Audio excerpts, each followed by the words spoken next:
Salut, bonjour, je m'appelle Tima. Hi everyone, my name is Tima. Today we're going to read a short story called En route pour les vacances, on the road for summer vacation. This is a story about a family who is heading to the beach. And on the way to the beach they encounter a few difficulties like being stuck in traffic, stress, hunger. They're taking their dog Felix for the first time to the beach, and so Felix is a family dog whose presence brings a lot of surprises. En route pour les vacances d'été. On the road to summer vacation. C'est tous les ans la même chose. Maurice, le père, passe 3 jours à préparer la voiture et vérifier que tout va bien, qu'elle est en bon état et que le véhicule ne tomberait pas en panne le long de la route. Françoise, la mère, consacre une semaine à laver le linge et préparer les valises. Ce sont les enfants Jules et Lucie qui sont responsables de la préparation du pique-nique pour la route. 6 heures de voyage pour conduire de Paris à Nice sur la Côte d'Azur, c'est long. Et sur l'autoroute pendant l'été, pris dans les bouchons, c'est très long. Rien d'autre à voir que la route et des milliers de vacanciers qui descendent sur les plages au soleil. Cette année, la famille n'a trouvé personne pour garder le chien Félix, alors il part en vacances avec tout le monde. Comment va-t-il supporter ces 6 heures de route? C'est un grand mystère. Cette fois-ci, ça y est, tout le monde est prêt. Le chien aussi. Il est 7 heures du matin. Il est tôt. Le papa veut partir de bonne heure, car il préfère conduire quand il fait encore frais. Les valises sont dans le coffre, la famille dans la voiture, le chien dans son panier à l'arrière et le pique-nique au frais, en route. 2 heures plus tard, tut, ça y est. Le concert des klaxons dans les embouteillages. Ça commençait pourtant bien. Les Dubois étaient sortis de la capitale sans trop de problèmes, mais depuis l'autoroute, c'est l'enfer. On dirait que tout le monde a décidé de partir dans la même direction au même moment et de commencer ses congés avec une journée d'horreur de bouchons sous la canicule. Oh oh, maman, je crois que Félix a envie de faire pipi, dit Lucie. Quoi? Tu ne lui as pas fait partir avant de partir? Il répond la mère. Si, mais ça fait 2 heures. C'est un chien, pas une machine, s'exclame la fille. Je savais qu'emmener ce chien en vacances serait un problème. Je savais qu'il créerait des ennuis, intervient le père. Bon, très bien. De toute façon, on est immobilisé. Maurice, arrête-toi sur la prochaine aire d'autoroute, dit Françoise. Ce serait volontiers, mais la prochaine aire d'autoroute est à 30 km. À ce rythme-là, on n'y sera pas avant 30 minutes. Je ne crois pas qu'il tiendra jusque-là, se plaint le père. Bon alors, prends la prochaine sortie. Là, il y a un village indiqué sur la droite dans 200 mètres, tranche la mère de la famille. Maurice quitte donc l'autoroute en direction du premier village pour faire sortir le chien.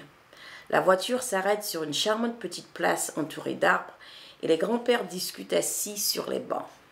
Tout le monde descend de la voiture pour se détendre les jambes et laisser le sien se soulager.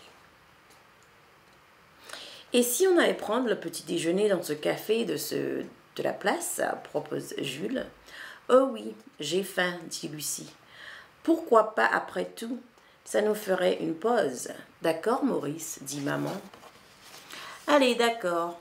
J'ai faim aussi, dit le père en s'élançant vers le petit café de la place du village. 2 cafés, 2 jus d'orange et une montagne de croissants, s'il vous plaît. Après un petit déjeuner très nourrissant, la famille semble décidée à reprendre la route. La maman paie et au moment de remonter dans la voiture, le chien se sauve et part en courant en direction d'un petit chemin. Les enfants courent derrière lui et les parents courent derrière les enfants. Tout le monde arrive en haut d'une petite colline avec un belvédère et un super point de vue sur le village, le clocher de l'église et la vallée. « Waouh, quel spectacle !» s'exclament les parents. « Félix, te voilà. Dis donc, tu nous as emmenés vers un joli petit coin. C'est chouette ici, » dit Lucie. La famille en profite pour reprendre un souffle et de faire quelques photos devant le paysage de la jolie vallée et ses vignes, puis redescendent doucement vers le village et la voiture. Ils reprennent la route. Il est midi. La famille Dubois devait bientôt être arrivée à destination, mais à cause des embouteillages sur la route, des accidents et des escapades du chien, ils ne sont qu'à mi-chemin. « On arrive bientôt. Je suis fatiguée, se plaint Jules. »« Non, Jules, il nous reste 300 kilomètres, soupirent les parents. »« Ah, le chien a vomi sur moi. Purk. Il doit avoir le mal de la route. Au secours, hurle Lucie. Purk, c'est dégueulasse, ricane son frère Jules. Vraiment, c'est charmant, dit Maurice. J'ai compris, je vais m'arrêter. La voiture tourne et prend la direction d'un petit village de Provence. La mère propose à son mari de se garer devant une petite boutique locale avec une jolie fontaine où Lucie pourra se laver ses vêtements sales. La jeune fille sort en portant le chien et se dirige vers la fontaine pour faire sa toilette. Maurice en profite pour faire quelques exercices pour détendre son dos et manger le restant de son sandwich du repas de midi.